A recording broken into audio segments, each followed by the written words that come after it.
আজকে আপনাদের সাথে মালাই চপের রেসিপি শেয়ার করব। আমি এখানে 1 লিটার দুধ নিয়েছি। এর মধ্যে আমি 1 চা চামচ বাটার দিয়ে দিচ্ছি। এরপর আমি ভিনেগারের মিশ্রণটা তৈরি করে নিব।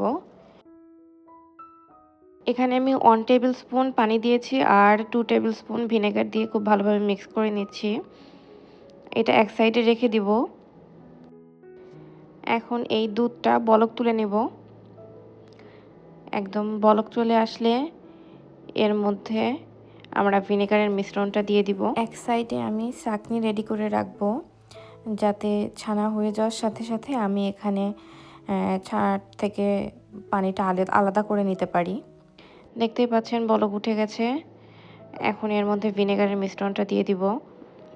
যখন এরকম হয়ে যাবে তখন বুঝতে পারবেন যে ছানা হয়ে গেছে। একদম সবুজ সবুজ না হওয়ার আগেই এই ছানাটা তুলে নেবেন, কারণ একদম বেশি সবুজ হয়ে গেলে তখন ছানা অনেক হার্ড হয়ে যায়, আর সেটা দিয়ে রসমালাই বা মালাই চপ যেটাই বানান ভালো হয় না।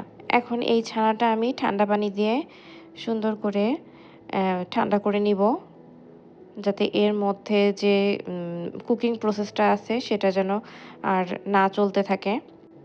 আর ভিনেগারের যে মিশ্রণটা দিয়েছি সেই মিশ্রণের যে ভিনেগারের একটা স্মেল সেটাও যেন চলে যায়। চাকনি থেকে তুলে হালকা করে চেপে একটু পানিটা ঝরিয়ে নিব। খুব বেশি চাপাচাপি করার দরকার নেই, কারণ বেশি চাপাচাপি করলে আবার অনেক বেশি হার্ড হয়ে যায়।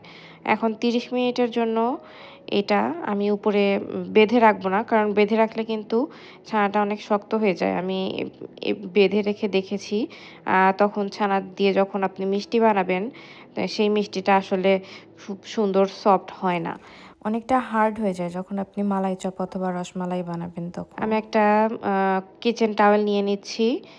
এর মধ্যে এই ছানার মিশ্রণটা দিয়ে এর উপর একটা ভারী জিনিস দিয়ে ঢেকে রেখে দিব। আধা ঘন্টা 1 ঘন্টা মতো রেখে দিব। এখন ক্ষীর তৈরি করব। এখানে আমি 1.5 লিটার দুধ নিয়েছি আর এর মধ্যে কিছু গুঁড়ো দুধ দিয়ে দিচ্ছি, যাতে দুধটা আরও বেশি ঘন হয়, আর ফুল ক্রিম মিল্ক দিয়েছি।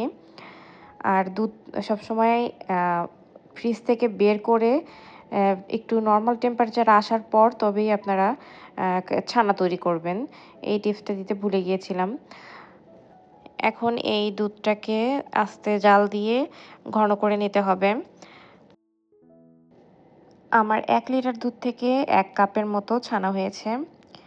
এখন এর সাথে আমি কিছু শুকনো মিশ্রণ মিশাবো। প্রথমে আমি 2 টিস্পুন সুজি দিয়েছি। এরপর দিচ্ছি 2 টিস্পুন ময়দা আর 1 টেবিল স্পুনের মতো চিনি দিচ্ছি। দিয়ে এটা ভালোভাবে মিক্স করে নিব। এরপর আমরা এখন চলে যাচ্ছি চিনির সিরাপ বানাতে। এখানে আমি দিচ্ছি 1.5 কাপের মতো চিনি, অ্যান্ড 3.5 কাপের মতো পানি দিচ্ছি। দিয়ে এটা ভালোভাবে বলক তুলে নেব। এর মধ্যে এলাচ দিব 2টা, যাতে সুন্দর সুঘ্রাণ বেরিয়ে আসে। এখন এই ছানার সাথে আমি শুকনো মিশ্রণটা খুব ভালোভাবে মিক্স করে নেব।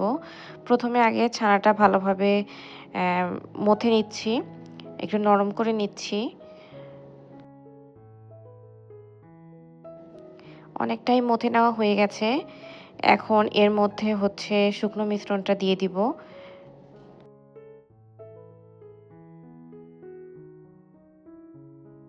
খুব ভালোভাবে 2টা একসাথে মিক্স করে নিব।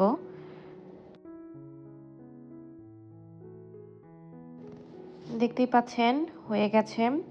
এখন আমরা ছোট ছোট করে মিষ্টি বানিয়ে নিব।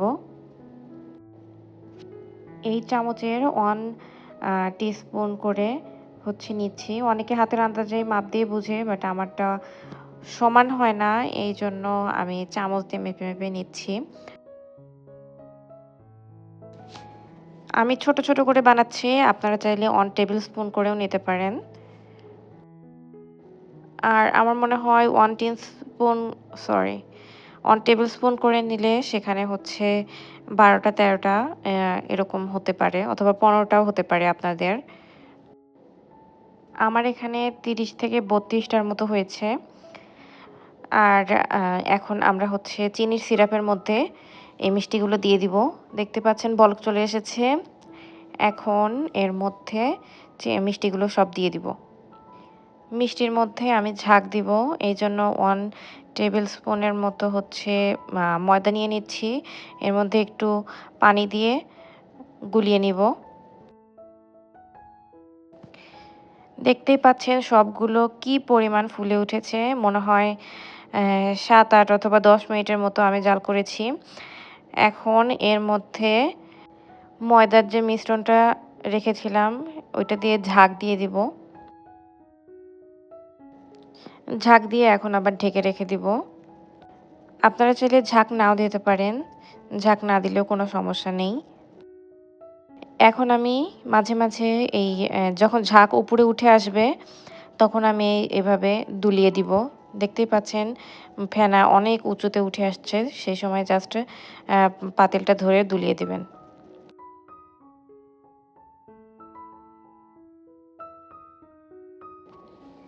এখন আমি এর মধ্যে 1 কাপ গরম পানি দিচ্ছি। আপনারা দেখবেন যখন এই চিনি শিরাটা ঘন হয়ে উঠবে তখন যে 1 কাপ করে কুসুম গরম পানি বা গরম পানি আপনারা রেখে দেবেন আগে থেকে করে, সেটা দিয়ে দিবেন।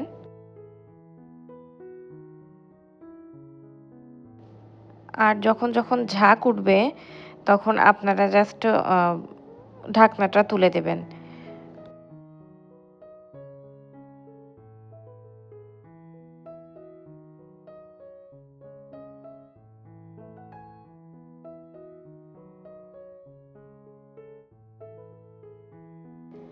এখন আমি চেক করে নিচ্ছি যে মিষ্টিটা হয়েছে কিনা।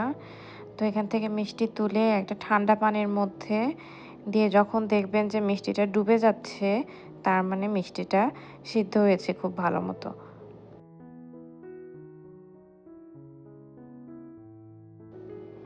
এখন এই মিষ্টিগুলো এভাবেই রেখে দিব ঠান্ডা না হওয়া পর্যন্ত।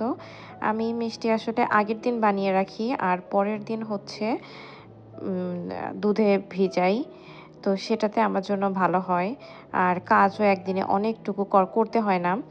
আর সবকিছু রেডি করে রাখলে কিন্তু খুব তাড়াতাড়ি হয়ে যায়। এখানে দুধের যে মিশ্রণটা তৈরি করে নিয়েছি এর মধ্যে কনডেন্স মিল্ক দিয়ে দিচ্ছি। আমি কনডেন্স মিল্কটা ইউজ করি, এতে খেতে মজা হয়। আপনারা চাইলে চিনির যে সিরাপের মধ্যে মিষ্টিটা ভিজিয়েছেন সেখান থেকে একটু মিষ্টি দিতে পারেন। আর এখানে কিন্তু খুব বেশি মিষ্টি দরকার হয় না, কারণ মিষ্টির মধ্যেও অনেকটা মিষ্টি থাকে আর দুধটাও ঘন করে অনেকটা মিষ্টি মিষ্টি লাগে। সো সেখানে চিনি কিন্তু অত দরকার হয় না। আর এইটা হচ্ছে পরের দিন আমি মিষ্টিটা হচ্ছে এখান থেকে ভালো করে সেঁকে নিব যাতে চিনির শিরা কোনো না থাকে। এইভাবে সবগুলো মিষ্টি ছেঁকে নিব। এই তো ছেঁকে নেওয়া হয়ে গেছে। এখন এইগুলো দুধের মধ্যে দিয়ে দিব। দুধটা দেখতে পাচ্ছেন ভালোই ঘন হয়েছে। দুধটা মধ্যে দিয়ে দেওয়ার পরে আমি একটা বলক তুলে নিব।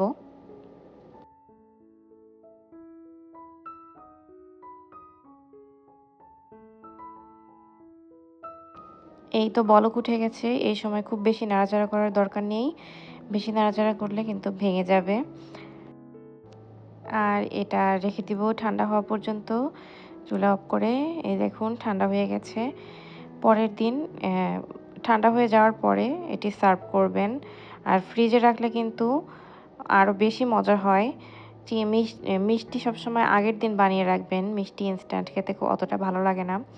রসমালাই, মিষ্টি এগুলো সব আগের দিন বানিয়ে রাখলে সেটা খেতে অনেকটা বেশি মজা লাগে। আমি এখন সার্ভ করে নিচ্ছি। দেখতে পাচ্ছেন কি সুন্দর হয়েছে। এখন আমি এটা ডেকোরেশন করব।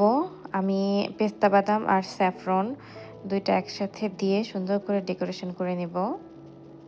আপনারা চাইলে এভাবেও খেতে পারেন। ডেকোরেশন জাস্ট শুধু দেখার সৌন্দর্যের জন্য, এছাড়া আর কোনো কিছুই না। এই মালাই চপটা দেখতে যতটা সুন্দর হয়েছিল, খেতে কিন্তু অসাধারণ ছিল। আপনারাও চাইলে এভাবে বানিয়ে খেতে পারেন। খুবই অল্প ইনগ্রিডিয়েন্টসের মধ্যে কিন্তু বানিয়ে ফেলা যায়। আপনারা চাইলে কনডেন্স মিল্ক যে দিয়েছি সেটা বাদ দিতে পারেন। বাদ দিয়ে নরমাল যে চিনির সিরাপটা দিয়ে মিষ্টি বানিয়েছি সেই সিরাপটা একটু দেবেন, তাতেই হয়ে যাবে। আর ভিডিওটা আপনাদের কেমন লাগলো আমাকে কমেন্ট করে জানাবেন। আজকের মতো এটুকুই। আল্লাহ হাফেজ।